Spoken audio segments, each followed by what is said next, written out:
So hello again. As you remember, we are reading The Lion, the Witch, and the Wardrobe. So if you look closely at the picture on the cover, you can see that this is the fawn, the half goat, half man that Lucy meets in the forest. And so that's kind of where we just left off, where Lucy goes through the wardrobe, which is like a closet that has a whole bunch of fur coats in it. Funny story about fur coats. When Auntie Danielle, or Asher if you're watching, your mom was little and we used to go to church, there was a lady there that used to wear a nice long fur coat. And Danielle was probably about 3.5, maybe 4. And she walked up to this lady without even really asking and started to just stroke the fur on her fur coat because it was so soft and nice. And then she said to the lady, "What did they kill to make this coat?" So that's pretty funny. Anyway, where we continue off, Lucy has just gotten in to the land that is all snowy by the lamppost, and she meets up with the fawn with all the Christmas packages, or packages anyway. And he drops them, and he's startled to see her just as she is startled to see him. And so now chapter 2 begins, and it's called What Lucy Found There. "Good evening," said Lucy, but the fawn was so busy picking up its parcels that at first it did not reply. When it had finished, it made her a little bow. Good evening," said the fawn. "Excuse me, I don't want to be inquisitive," which we remember means curious. "But should I be right in thinking that you are a daughter of Eve?" Now, if you remember the Bible story, Adam and Eve, Eve was the first woman that God created. So to be a daughter of Eve means to be a human being, a daughter, a girl, right? Okay, so are you a daughter of Eve? Are you a human being? The fawn is heard about human beings, but maybe never seen one. "My name's Lucy," said she, not quite understanding him. "But you are, forgive me, you are what they call a girl?" asked the fawn. "Of course I'm a girl," said Lucy. "You are in fact human?" "Of course I'm human," said Lucy, still a little puzzled. To be sure, said the fawn. "How stupid of me. But I've never seen a son of Adam or a daughter of Eve before. I am delighted." That is to say, and then it stopped, as if it had been going to say something it had not intended, but had remembered in time. Delighted, it went on. "Allow me to introduce myself. My name is Tumnus." "I'm very pleased to meet you, Mr. Tumnus," said Lucy. "And may I ask, O Lucy, daughter of Eve," said Mr. Tumnus, "how you have come into Narnia?" "Narnia? What's that?" said Lucy. "Well, this is the land of Narnia," said the fawn, "where we are now, all that lies between the lamppost and the great castle of Cair Paravel on the eastern sea. And you have come from the wild woods of the west?" I got in through the wardrobe in the spare room," said Lucy. "Ah," said Mr. Tumnus, in a rather melancholy voice. "If only I had worked harder at geography when I was a little fawn, I should no doubt know all about those strange countries. It is too late now." "But they aren't countries at all," said Lucy, almost laughing. "It's only just back there, at least I'm not sure. It is summer there." "Meanwhile," said Mr. Tumnus, "it is winter in Narnia, and has been for ever so long, and we shall both catch cold if we stand here talking in the snow. Daughter of Eve, from the far land of Spare where the eternal summer reigns around the bright city of Wardrobe, how would it be if you came and had tea with me?" "Thank you very much, Mr. Tumnus," said Lucy, "but I was wondering whether I ought to be getting back." "It's only just round the corner," said the fawn, "and there'll be a roaring fire and toast and sardines." Do you know what sardines are? Fish in little cans. Sardines. and there'll be toast and sardines and cake." "Well, it's very kind of you," said Lucy, "but I shan't be able to stay long." "If you will take my arm, daughter Reed," said Mr. Tumnus, "I shall be able to hold the umbrella over both of us. That's the way. Now, off we go." And so Lucy found herself walking through the wood arm in arm with this strange creature, as if they had known one another all their lives. And here's the picture in the book.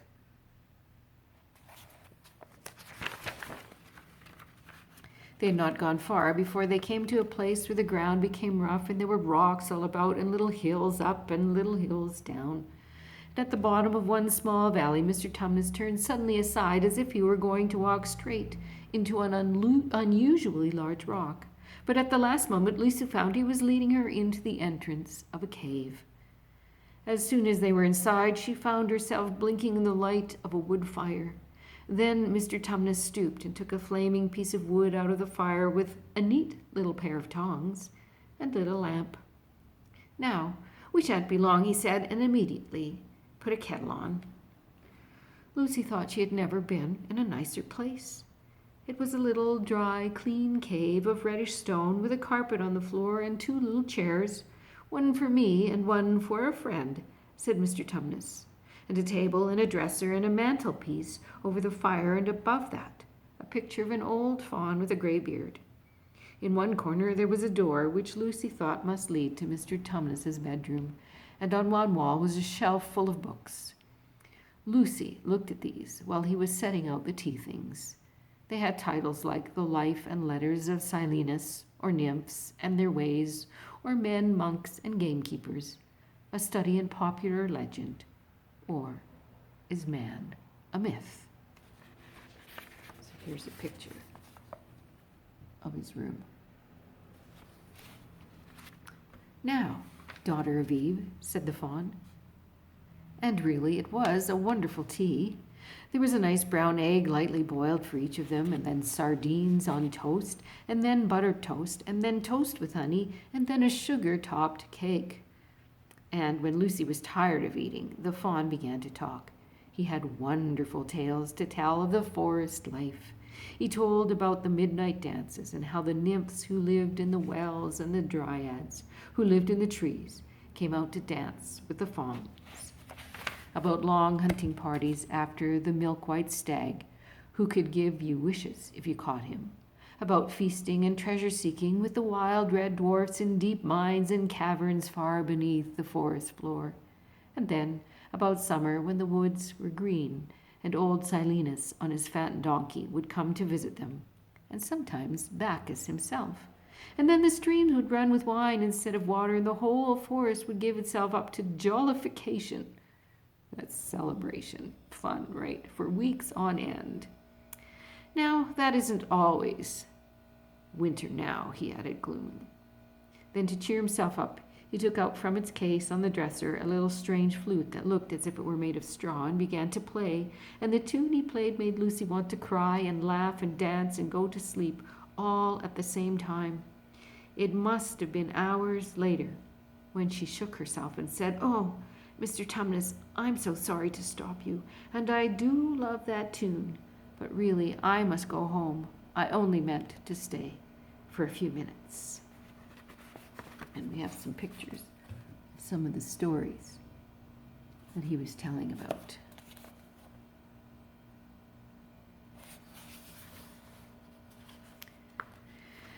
"It's no good now, you know," said the faun, laying down its flute and shaking its head at her very sorrowfully. "No good," said Lucy, jumping up and feeling rather frightened. "What do you mean? I've got to go home at once. The others will be wondering what has happened to me." But a moment later she asked, "Mr. Tumnus, whatever is the matter?" For the faun's brown eyes had filled with tears, and then the tears began trickling down its cheeks, and soon they were running off the end of its nose, and at last it covered its face with its hands and began to howl. "Mr. Tumnus," said Lucy in great distress. Don't! What is the matter? Aren't you well? Dear Mr. Tumnus, do tell me what is wrong." But the fawn continued sobbing as if its heart would break, and even when Lucy went over and put her arms round him and lent him her handkerchief, he did not stop. He merely took the handkerchief and kept on using it, wringing it out with both hands whenever it got too wet to be any more use, so that presently Lucy was standing in a damp patch. There he is, crying his eyes out. Mr. Tumnus, bawled Lucy in his ear, shaking him, do stop. Stop it at once. You ought to be ashamed of yourself, a great big fawn like you. What on earth are you crying about? Oh, sobbed Mr. Tumnus. I'm crying because I'm such a bad fawn. I don't think you're a bad fawn at all, said Lucy. I think you're a very good fawn. You are the nicest fawn I ever met. Probably the only fawn she ever met. Oh, you wouldn't say that if you knew, replied Mr. Tumnus between his sobs. No, I am a bad fawn. I don't suppose there ever was a worse fawn since the beginning of the world. But what have you done? Said Lucy. My old father now, said Mr. Tumnus. That's his picture over the mantelpiece. He would never have done a thing like this.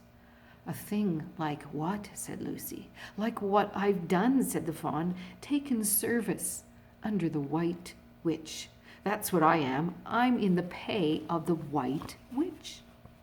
The White Witch? Who is she? Why, it is she that has got all Narnia under her thumb. It is she that makes it always winter and never Christmas. Think of that. How awful, said Lucy.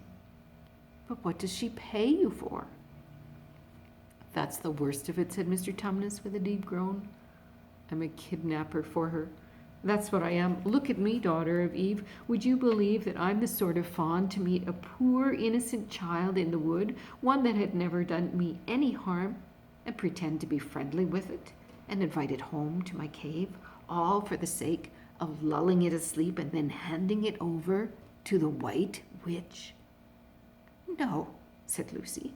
I'm sure you wouldn't do anything of that sort. But I have, said the fawn. Well, said Lucy rather slowly, for she wanted to be truthful and yet not too hard on him. Well, that was pretty bad. But you're so sorry for it, I'm sure you will never do it again. Daughter of Eve, don't you understand, said the fawn. It isn't something I have done. I am doing it now, this very moment. What do you mean? Cried Lucy, turning very white. You are the child, said Mr. Tumnus. I had orders from the White Witch that if I ever saw a son of Adam or a daughter of Eve in the wood, I was to catch them and hand them over to her. And you are the first I ever met, and I've pretended to be your friend and asked you to tea, and all the time I've been meaning to wait till you were asleep and then go and tell her. Oh, but you won't, Mr. Tumnus, said Lucy. You won't, will you? Indeed, you really mustn't. And if I don't, said he, beginning to cry again, she's sure to find out, and she'll have my tail cut off, and my horns sawn off, and my beard plucked out, and she'll wave her wand over my beautiful cloven hooves, and turn them to horrid, solid hooves, like a wretched horse's. And if she's extra and specially angry, she'll turn me into stone, and I shall be only a statue of a fawn in her horrible house, until the 4 thrones of Cair Paravel are filled, and goodness knows when that will happen, or whether it will happen ever at all. I'm very sorry, Mr. Tumnus, said Lucy, but please let me go home. Of course I will, said the fawn. Of course I've got you. I see that now. I hadn't known what humans were like before I met you. Of course I can't give you up to the witch, not now that I know you. But we must be off at once. I'll see you back to the lamppost. I suppose you can find your own way from there, back to Spare and the wardrobe? I'm sure I can, said Lucy.